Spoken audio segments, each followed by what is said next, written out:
Good morning, ಎಲ್ಲರಿಗೂ ನಮಸ್ಕಾರ. ಸುಜನ ಸುವಿಧಿಗೆ ಸ್ವಾಗತ. ನಾನು ನಿಮ್ಮ ಲಕ್ಷ್ಮೀನಾರಾಯಣ್ ಹೆಗಡೆ. ಇವತ್ತಿನ ವಿಡಿಯೋದಲ್ಲಿ ವೆಸ್ಟೀಜ್ನ ಎಗ್ರಿ ಪ್ರಾಡಕ್ಟ್ಗಳಲ್ಲಿ ಒಂದಾದ ವೆಸ್ಟೀಜ್ ಎಗ್ರಿ ಗೋಲ್ಡ್ ಬಗ್ಗೆ ತಿಳ್ಕೊಳ್ಳೋಣ. ಇದು ಪ್ರತಿಯೊಬ್ಬ ರೈತರಿಗೂ ಕೂಡ, ಪ್ರತಿಯೊಬ್ಬ ಬೆಳೆಗೂ ಕೂಡ ಅತಿ ಲಾಭದಾಯಕ ಕೃಷಿಯನ್ನು ಮಾಡುವಲ್ಲಿ ಹೆಲ್ಪ್ ಆಗುವಂತಹ ಒಂದು ಪ್ರಾಡಕ್ಟ್ ಅಂತೇಳಿ ಹೇಳ್ಬೋದು. ಇದನ್ನು ಆಲ್ ರೌಂಡರ್ ಪ್ರಾಡಕ್ಟ್ ಅಂತಲೇ ಕರಿಬೋದು. ಈ ಒಂದು ಪ್ರಾಡಕ್ಟ್ನ ಗುಣಧರ್ಮ, ಇದರ ಉಪಯುಕ್ತತೆ, ಇದರ ಪ್ರಮಾಣ, ಪ್ರೈಸ್ ಮತ್ತು ಅವೈಲಬಿಲಿಟಿ ಬಗ್ಗೆ ನಾನು ಕ್ಲಿಯರ್ ಆಗಿ ತಿಳಿಸ್ಕೊಡ್ತಾ ಇರ್ತೀನಿ. ಈಗ ಅದಕ್ಕೋಸ್ಕರ ಯಾರೂ ಕೂಡ, ರೈತರೇ ಆಗಲಿ ವೆಸ್ಟೀಜ್ ಡಿಸ್ಟ್ರಿಬ್ಯೂಟರ್ಗಳೇ ಆಗಲಿ, ಯಾರೂ ಕೂಡ ಇದನ್ನು ಸ್ಕಿಪ್ ಮಾಡದೆ ಕೊನೆಯ ತನಕ ಈ ವಿಡಿಯೋವನ್ನು ಫಾಲೋ ಮಾಡಿ ಹೇಳ್ತಾ ವಿಷಯಕ್ಕೆ ಬರೋಣ. ವೆಸ್ಟೀಜ್ ಎಗ್ರಿ ಗೋಲ್ಡ್ ಇದು ಒಂದು ಜೈವಿಕ ವಸ್ತುಗಳ ಕಾಂಬಿನೇಷನ್ನಿಂದ ತಯಾರಾದ ಆರ್ಗ್ಯಾನಿಕ್ ಎಗ್ರಿ ಪ್ರಾಡಕ್ಟ್ ಅಂತಲೇ ಹೇಳ್ಬೋದು. ಇದರಲ್ಲಿ ನ್ಯಾನೋ ಟೆಕ್ನಾಲಜಿಯನ್ನು ಅಳವಡಿಸಿಕೊಳ್ಳಲಾಗಿದೆ. ನ್ಯಾನೋ ಟೆಕ್ನಾಲಜಿ ಅಂದರೆ ಏನು? ಇದು ಸೂಕ್ಷ್ಮ ಪ್ರಮಾಣದಲ್ಲಿ ಈ ವಸ್ತುವನ್ನು ಬಳಸಿಕೊಂಡು ಅತಿ ಹೆಚ್ಚಿನ ಪ್ರಯೋಜನವನ್ನು ಹಾಗೂ ಫಲಿತಾಂಶವನ್ನು ಪಡೆಯಬಹುದಾದ ಒಂದು ವೈಜ್ಞಾನಿಕ ಒಂದು ಫಾರ್ಮುಲಾ ಅಂತೇಳಿ ಹೇಳ್ಬೋದು. ಈ ವೈಜ್ಞಾನಿಕ ತತ್ವ ಅಥವಾ ಫಾರ್ಮುಲಾ ಜೊತೆಗೆ ಇಲ್ಲಿ ಇರುವಂತಹ unique combination of bio ingredients ಏನಿದೆ, ಅಂದರೆ ಜೈವಿಕ ತತ್ವಗಳು ಕೂಡ ಇದರಲ್ಲಿ ಕಾಂಬಿನೇಷನ್ ಏನಿದೆ, ಇದು ನಮ್ಮ ಬೆಳೆಗಳಿಗೆ ಸ್ಟಾರ್ಟಿಂಗ್ ಟು ಎಂಡ್ ಅಂತೇಳಿ ಹೇಳ್ತೀವಿ. ಅಂದರೆ ಬೀಜೋಪಚಾರದಿಂದ ಹಿಡಿದು ಮಣ್ಣಿನ ಉಪಚಾರ ಅಥವಾ ಸಾಯಿಲ್ ಫರ್ಟಿಲಿಟಿಯಲ್ಲಿ, ಹಾಗೆ ಬೆಳೆಗಳ ಬೆಳವಣಿಗೆ ಹಂತದಲ್ಲಿ, ಹಾಗೆ ಬೆಳೆಯಲ್ಲಿ ಬರತಕ್ಕಂತಹ ಹೂವಿನ ಹಂತ ಹಾಗೂ ಹೂವು ಕಾಯಾಗಿ ಕನ್ವರ್ಟ್ ಆಗುವಂತಹ ಹಂತದಲ್ಲಿ, ಹಾಗೂ ಕಾಯಿ ಫಲವಾಗಿ ಬೆಳೆಯಾಗಿ ನಮಗೆ ಸಿಗುವಂತಹ ಹಂತದಲ್ಲಿ, ಹೀಗೆ 5 ರಿಂದ 6 ಹಂತ ಯಾವ್ಯಾವ ಬೆಳೆಗಳಿದೆ ಪ್ರತಿಯೊಂದು ಬೆಳೆಯಲ್ಲೂ ಕೂಡ ಇದು ಹೆಲ್ಪ್ಫುಲ್ ಆಗಲಿಕ್ಕೆ ಹೋಗ್ತಾ ಇದೆ. ಹಾಗೆ ನೋಡಿದರೆ ಈ ಒಂದು ವೆಸ್ಟೀಜ್ ಎಗ್ರಿ ಗೋಲ್ಡನ್ನು ಪ್ಲ್ಯಾಂಟ್ ಗ್ರೌತ್ ರೆಗ್ಯುಲೇಟರ್ ಅಂತಲೇ ನಾವು ಹೇಳ್ಬೋದು. ಯಾಕೆ ಅಂದರೆ ಇದನ್ನು ನಾವು ಬೀಜೋಪಚಾರದಲ್ಲಿ ಬಳಸಿದಾಗ ಬೀಜಗಳು ಮೊಳಕೆ ಹೊಡಲಿಕ್ಕೆ ಹೆಲ್ಪ್ ಮಾಡ್ತಿದೆ. ಅಂದರೆ ಮೊಳಕೆ ಹೊಡೆಯೋಕ್ಕಿಂತ ಮೊದಲು ತಾಯಿ ಬೇರನ್ನು ಬಿಡ್ತಾ ಇರ್ತಿದೆಯಲ್ಲ, ಇದು ಬೇರು ಮೊದಲು ಬರ್ತಿದೆ. ಆ ಬೇರು ಉದ್ದವಾಗಿ, ದೃಢವಾಗಿ, ಶಕ್ತಿಯುತವಾಗಿ ಬರಲಿಕ್ಕೆ ಹೆಲ್ಪ್ ಮಾಡೋದ್ರ ಜೊತೆಗೆ ಉತ್ತಮವಾಗಿ ಬೆಳೆ ಮೊಳಕೆ ಹೊಡೆಯಲಿಕ್ಕೆ ಹೆಲ್ಪ್ ಮಾಡ್ತಿದೆ. ಹಾಗೆ ಇದನ್ನು ನಾವು ಮಣ್ಣಿನಲ್ಲಿ ಸಾಯಿಲ್ ಫರ್ಟಿಲಿಟಿ ಡೆವಲಪ್ಮೆಂಟ್ಗೆ ಅಥವಾ ಮಣ್ಣಿನ ಒಂದು ಪೋಷಣೆಗೆ ನಾವು ಇದನ್ನು ಗೊಬ್ಬರದ ರೂಪದಲ್ಲಿ ನಾವು ಕೊಟ್ಟರೆ ಇದು ಒಂದು ಸೂಕ್ಷ್ಮ ಜೀವಾಣುಗಳ ಉದ್ಭವವನ್ನು ಮಾಡಲಿಕ್ಕೆ ಹೆಲ್ಪ್ ಮಾಡ್ತಿದೆ. ಜೊತೆಗೆ ಈ ಉದ್ಭವವಾದಂತಹ ಜೀವಾಣುಗಳು ಕ್ವಿಕ್ಕಾಗಿ ಮಲ್ಟಿಪಲ್ ಆಗಲಿಕ್ಕೆ ಹೆಲ್ಪ್ ಮಾಡ್ತಿದೆ. ಇದರಿಂದ ಮಣ್ಣಿನಲ್ಲಿ ನಡೆಯುವಂತಹ ಜೈವಿಕ ಕ್ರಿಯೆಗೆ ಪ್ರಚೋದನೆ ಹಾಗೂ ಉತ್ತೇಜನ ಸಿಗೋದರೊಂದಿಗೆ ಮಣ್ಣಿನಲ್ಲಿ ಮೆಟಾಬಲಿಸಮ್ ಅಂತೀವಿ, ಅದು ಚೆನ್ನಾಗಾಗಿ ನಮ್ಮ ಮಣ್ಣಿನ ಫಲವತ್ತತೆ ಚೆನ್ನಾಗಾಗ್ತಿದೆ. ಮಣ್ಣಿನ ಫಲವತ್ತತೆ ಚೆನ್ನಾಗಾಯಿತು ಅಂದರೆ ನಾವು ಯಾವುದೇ ಬೆಳೆ ಬೆಳೀಲಿ, ಆ ಬೆಳೆ ಉತ್ತಮವಾಗಿ ಬೆಳವಣಿಗೆ ತಗೊಳ್ಳಿಕ್ಕೆ ಅಥವಾ ಬೆಳೀಲಿಕ್ಕೆ ಹೆಲ್ಪ್ ಆಗೇ ಆಗ್ತಿದೆ. ಹಾಗೆ ಇದನ್ನು ನಾವು ಮಣ್ಣಿನ ಒಂದು ಉಪಚಾರದಲ್ಲಿ ಬಳಸ್ಕೊಂಡ್ವಿ. ಇದನ್ನು ನಂತರ ಬೆಳವಣಿಗೆ ಹಂತದಲ್ಲಿ ನಾವು ಇದನ್ನು ಕೊಟ್ವಿ ಅಂತಂದರೆ ಸ್ಪ್ರೇ ರೂಪದಲ್ಲೂ ಕೂಡ ಕೊಡಬಹುದು.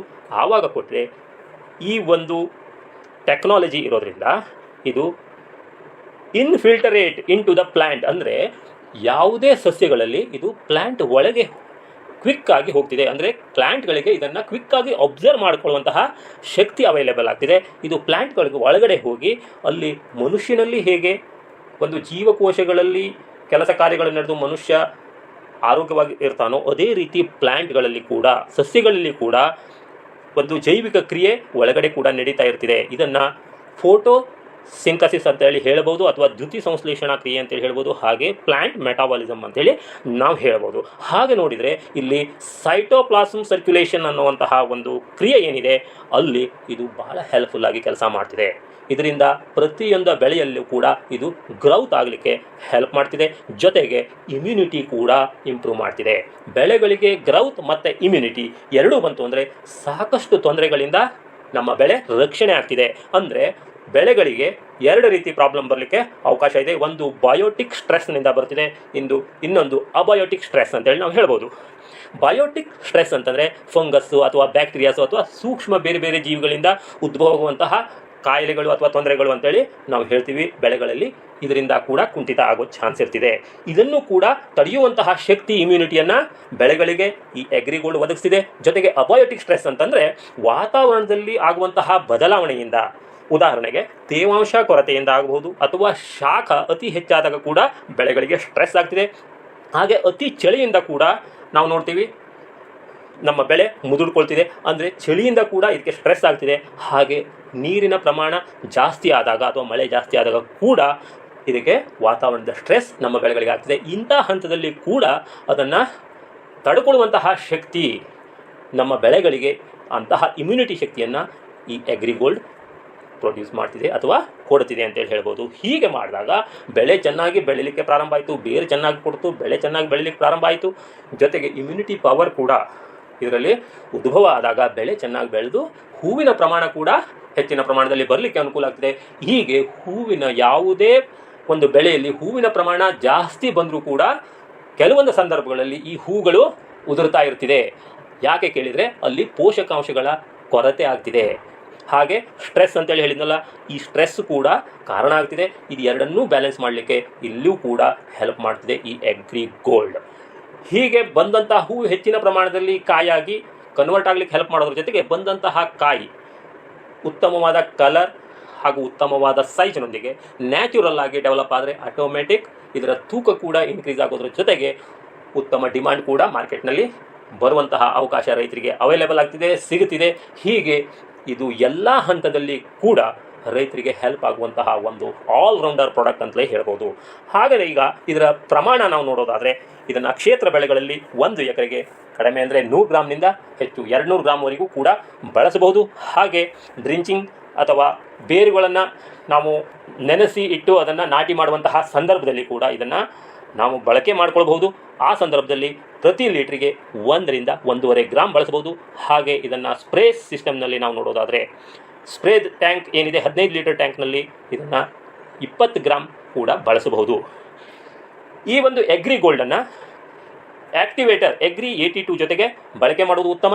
ಹಾಗೆ ನಮ್ಮ ವೆಸ್ಟೀಜ್ನಲ್ಲಿ ಇರುವಂತಹ ಅಗ್ರಿ ಹ್ಯೂಮಿಕ್ ಲಿಕ್ವಿಡ್ ಏನಿದೆಯಲ್ಲ, ಇದರ ಪ್ರತಿಯೊಂದು ಪ್ಲಾಂಟಿನ ಡೆವಲಪ್ಮೆಂಟಿಗೆ ಇದನ್ನು ಬಳಕೆ ಮಾಡ್ಬೋದು. ಹ್ಯೂಮಿಕ್ ಲಿಕ್ವಿಡನ್ನು 82 ಈ ಒಂದು ಸಂದರ್ಭದಲ್ಲಿ ಕೂಡ ಈ ಅಗ್ರಿಗೋಲ್ಡನ್ನು ಬಳಕೆ ಮಾಡಬಹುದು. ಪ್ರತಿಯೊಂದು ಹಂತದಲ್ಲೂ ಕೂಡ ಬಳಕೆ ಮಾಡಬಹುದು ವೆಸ್ಟೀಜ್ ಅಗ್ರಿ ಸಿಸ್ಟಮ್ನಲ್ಲಿ. ಆದರೆ ಅಗ್ರಿ ಮಾಸ್ ಜೊತೆಗೆ ಮಾತ್ರ ಇದನ್ನು ಕಾಂಬಿನೇಷನ್ ಮಾಡಬಾರ್ದು. ಹಾಗೆ ಯಾವುದೇ ಕೆಮಿಕಲ್ ಬೇಸ್ ಪ್ರಾಡಕ್ಟ್ಗಳ ಜೊತೆಗೆ ಇದನ್ನು ಮಿಕ್ಸ್ ಮಾಡೋ ಅವಶ್ಯಕತೆ ಇಲ್ಲ. ಹಾಗೆ ಯಾವುದೇ ಕೀಟನಾಶಕ ಅದ್ರ ಜೊತೆಗೆ ಕೂಡ ಇದನ್ನು ಮಿಕ್ಸ್ ಮಾಡಿ ಬಳಕೆ ಮಾಡುವ ಅವಶ್ಯಕತೆ ಇಲ್ಲ. ಅಂದರೆ ಇದರ ಏನು ಪ್ರಯೋಜನ ಇದೆ ಅದು ಕಡಿಮೆ ಆಗಲಿಕ್ಕೆ ಹೋಗ್ತಾ ಇರ್ತಿದೆ. ಅದಕ್ಕೋಸ್ಕರ ಪ್ರತಿಯೊಬ್ಬ ರೈತರು ಕೂಡ ಈ ಒಂದು ಸಿಸ್ಟಮನ್ನು ಫಾಲೋ ಮಾಡಿ. ಹೆಚ್ಚಿನ ಒಂದು ಮಾಹಿತಿ ಬೇಕು ಅಂದರೆ ನನಗೆ ಕಾಂಟ್ಯಾಕ್ಟ್ ಮಾಡ್ಬೋದು. ನನ್ನ ನಂಬರ್ ಡಿಸ್ಪ್ಲೇ ಆಗ್ತಾ ಇದೆ, ಇದಕ್ಕೂ ಕೂಡ ಕಾಂಟ್ಯಾಕ್ಟ್ ಮಾಡ್ಬೋದು. ಜೊತೆಗೆ ಇದರ ಪ್ಯಾಕೇಜ್ ನಾನು ನೋಡೋದಾದರೆ 100 ಗ್ರಾಮ್ ಪ್ಯಾಕ್ ಅವೈಲೇಬಲ್ ಆಗ್ತಿದೆ. ಇದರ MRP ಇದೆ 600 ರೂಪಾಯಿ. ಹಾಗೆ DP ಪ್ರೈಸ್ ಅಥವಾ ಡಿಸ್ಟ್ರಿಬ್ಯೂಟರ್ ಪ್ರೈಸ್ ಅಂತೀವಿ 500 ರೂಪಾಯಿ ಇದೆ. ಇದಕ್ಕೆ ಪಾಯಿಂಟ್ ವ್ಯಾಲ್ಯೂ ಇದೆ 16.67. ಈ ಒಂದು ಪ್ರಾಡಕ್ಟ್ ಯಾರೆಲ್ಲ ಬಳಕೆ ಮಾಡಲಿಕ್ಕೆ ಇಷ್ಟಪಡ್ತೀರಿ ಅವರೆಲ್ಲರೂ ಕೂಡ ಈ ಪ್ರಾಡಕ್ಟ್ ಎಲ್ಲಿ ಅವೈಲೇಬಲ್ ಆಗ್ತಿದೆ ಅನ್ನೋದ್ರ ಬಗ್ಗೆ ಕೂಡ ವಿಚಾರ ಮಾಡ್ತೀರಿ. ನೀವು ಎಲ್ಲೇ ಇರಲಿ ನಿಮ್ಮ ಅಡ್ರೆಸ್ಸನ್ನು ನಮಗೆ ತಿಳಿಸಿದರೆ ನಿಮಗೆ ಹತ್ತಿರದಲ್ಲಿ ಎಲ್ಲಿ ವೆಸ್ಟೀಜ್ ಪ್ರಾಡಕ್ಟ್ ಅವೈಲೇಬಲ್ ಆಗ್ತಿದೆ ಅನ್ನೋದನ್ನು ತಿಳಿಸ್ಕೊಡ್ತೀವಿ. ಕಾಮೆಂಟ್ ಮಾಡ್ಬೋದು. ಹಾಗೆ ನನ್ನ ವಾಟ್ಸಪ್ ನಂಬರ್ ನನ್ನ ಡಿಸ್ಕ್ರಿಪ್ಷನ್ ಬಾಕ್ಸ್ನಲ್ಲಿ ಇರ್ತಿದೆ, ಅಲ್ಲೂ ಕೂಡ ಮೆಸೇಜ್ ಮಾಡ್ಬೋದು. ಹಾಗೆ ಈ ವಿಡಿಯೋವನ್ನು ಯಾರು ಶೇರ್ ಮಾಡಿದ್ದಾರೆ ಅವರಲ್ಲಿ ಕೂಡ ನೀವು ವಿಚಾರ ಮಾಡಿದರೆ ನಿಮಗೆ ಇದರ ಅವೈಲಬಿಲಿಟಿ ಸಿಗುತ್ತಿದೆ. ಈ ಒಂದು ವಿಡಿಯೋವನ್ನು ಇಲ್ಲಿವರೆಗೂ ಯಾರು ಕೇಳಿದ್ರಿ, ನಿಮಗೆ ಇದರ ಒಳ್ಳೆಯ ಪ್ರಯೋಜನ ಅನಿಸಿದೆ, ಪ್ರತಿಯೊಬ್ಬ ರೈತರಿಗೂ ಕೂಡ ಇದರ ಪ್ರಯೋಜನ ಸಿಗಲಿ ಅನ್ನೋ ದೃಷ್ಟಿಯಿಂದ ಇದನ್ನು ರೈತ ಬಾಂಧವರಲ್ಲಿ ಹೆಚ್ಚಿನ ಶೇರ್ ಮಾಡಿ. ಹಾಗೆ ಈ ಉಪಯುಕ್ತತೆ ನಿಮಗೆ ಚೆನ್ನಾಗಿ ಅನಿಸಿದೆ ಅಂದಾಗ ಇದನ್ನು ಲೈಕ್ ಕೂಡ ಮಾಡಿ. ಹಾಗೆ ನನ್ನ ಚಾನಲನ್ನು ಸಬ್ಸ್ಕ್ರೈಬ್ ಮಾಡಿಕೊಳ್ಳಿ ಹೇಳ್ತಾ ಎಲ್ಲರಿಗೂ ನಮಸ್ಕಾರ. Thank you all. Wish you wealth.